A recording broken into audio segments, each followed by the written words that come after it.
semuanya, perkenalkan kami mahasiswa Fakultas Hukum Universitas Diponegoro. Pada kesempatan kali ini, kami akan memaparkan materi tentang hukum administrasi negara. Bersama saya Hafizat, saya Evelyn, saya Fahri, saya Nandana, saya Widiana. Semangat dan selamat menyaksikan. Nah, sebelum mengenal lebih lanjut tentang apa itu hukum administrasi negara, kita belajar sejarahnya dulu yuk. Hukum administrasi negara ini berasal dari negara Belanda, yang di negara asalnya hukum ini dikenal dengan istilah administrative recht atau Westrecht, yang berarti adalah lingkungan administratif di luar yudisial dan legislatif. Di Indonesia sendiri, hukum administrasi negara juga telah dikenal sejak tahun 1946, di mana pada waktu itu untuk pertama kalinya Universitas Indonesia melakukan kuliah hukum administrasi negara. Nah, di sini mungkin kalian bertanya-tanya, apa aja sih yang dipelajari di hukum administrasi negara? Yang pertama, administrasi negara sebagai salah satu fungsi pemerintah. Yang kedua, administrasi negara sebagai aparatur dan aparat dari pemerintah. Dan yang ketiga, administrasi negara sebagai proses penyelenggaraan tugas pekerjaan rumah yang memerlukan kerjasama secara tertutup. Selanjutnya, mari kita pelajari definisi dari administrasi negara menurut para ahli. Yang pertama adalah menurut Lockman.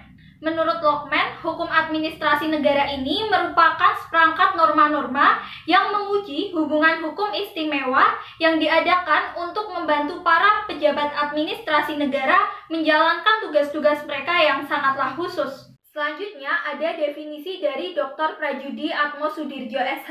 Menurut beliau, hukum administrasi negara merupakan hukum mengenai pengendalian dari kekuasaan-kekuasaan administrasi atau dapat pula disebut sebagai hukum yang memberikan pengawasan terhadap penguasa-penguasa administrasi. Nah, setelah pemaparan definisi dari para ahli, dapat kita tarik kesimpulan bahwa hukum administrasi negara merupakan seperangkat peraturan yang berisi norma-norma, tugas, serta fungsi dari administrator negara agar mereka, para administrator negara, dapat menjalankan fungsinya dengan baik. Yang sekaligus, hukum administrasi negara juga bertujuan untuk melindungi setiap warga negara dari sikap tindak administrasi yang sewenang-wenang. Sumber hukum yang menjadi dasar hukum administrasi negara memiliki 5 poin. Yang pertama, undang-undang. Yang kedua, kebiasaan. Yang ketiga, jurisprudensi. Yang keempat, doktrin. Yang kelima, traktat. Sini saya akan menjelaskan pembagian Han. Menurut Philippus M. H. John, membagi Han menjadi 2. Yang pertama, Han umum. Peraturan-peraturan hukum yang tidak terikat pada suatu bidang tertentu dari kebijakan penguasa. Yang kedua, Han khusus, peraturan-peraturan hukum yang berhubungan dengan bidang tertentu dari kebijaksanaan penguasa. Dan ada pembagian Han menurut Dr. Prajudi Atmosudhirjo. Beliau membagi Han menjadi 2, yaitu Han heteronom dan Han otonom. Han heteronom, hukum yang mengatur seluk-beluk organisasi dan fungsi administrasi negara. Hukum ini dibuat oleh lembaga legislatif. Han otonom merupakan hukum operasional yang diciptakan pemerintah dan administrasi negara.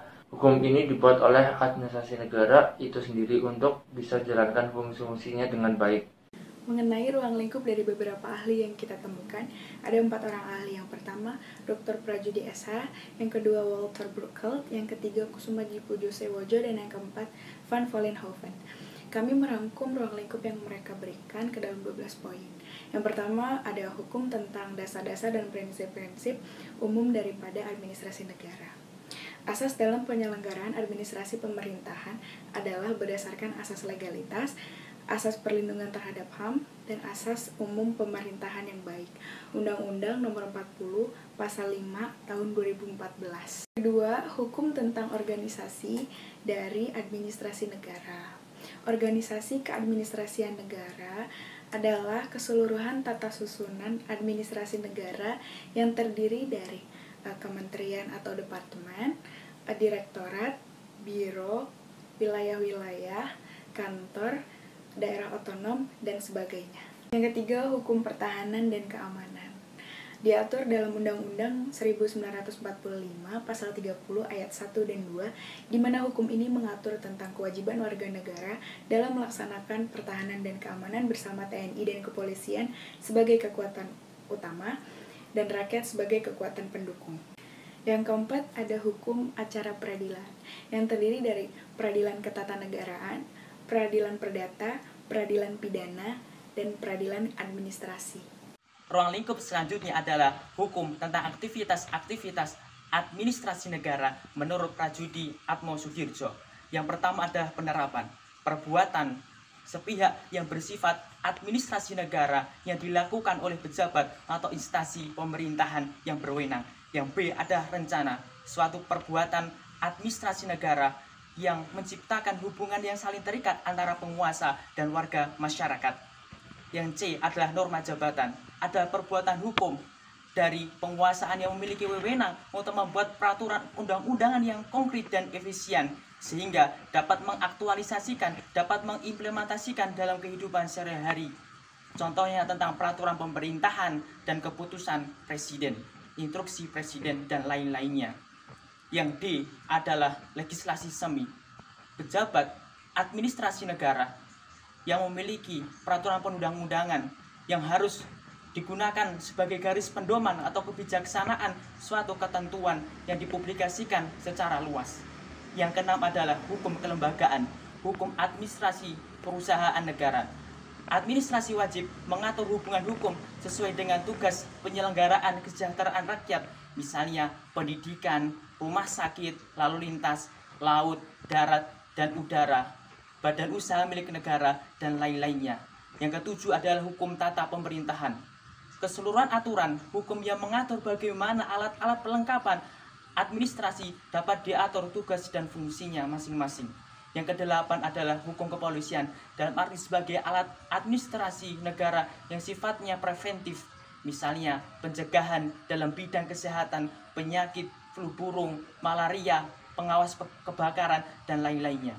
Ruang lingkup dari hukum administrasi negara yang selanjutnya adalah hukum peraturan perundangan, di mana hukum ini mengatur tentang salah satu kebijaksanaan tertulis yang memuat aspek pengaturan dan dibuat oleh aparatur negara seperti MPR dan lain sebagainya. Selanjutnya adalah hukum hubungan luar negeri, di mana hukum ini mengatur setiap kegiatan yang berkaitan dengan aspek nasional maupun internasional yang dilakukan oleh pemerintah baik di tingkat pusat maupun daerah.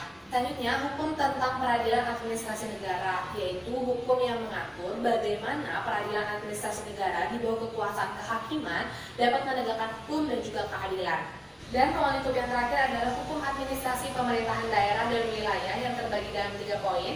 Yang pertama adalah hukum administrasi keuangan yang mengatur tentang keuangan negara seperti pajak, bea cukai, peredaran uang, dan lain sebagainya. Yang kedua adalah hukum administrasi kepegawaian yang mengatur tentang pegawai negeri sipil mulai dari proses perekrutan, pemberdayaan, bahkan sampai pemberhentiannya. Dan yang ketiga adalah tentang hukum administrasi material atau yang disebut dengan hukum antara, karena berada di antara hukum privat dan juga hukum publik. Kesimpulannya, menurut Ridwan HR, hukum administrasi negara adalah hukum yang berkenaan dengan pemerintah dalam arti sempit, yang mana mencakup 4 hal. Yang pertama yaitu perbuatan pemerintah baik di tingkat pusat maupun daerah dalam bidang publik. Yang kedua, kewenangan pemerintah yang berkaitan dengan perbuatan di dalam bidang publik. Yang ketiga, akibat-akibat hukum apa saja yang akan terjadi dari penggunaan kewenangan pemerintahan tersebut.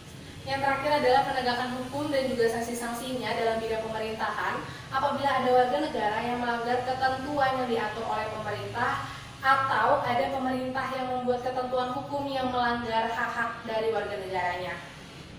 Demikian pemaparan yang dapat kami sampaikan mengenai hukum administrasi negara. Terima kasih.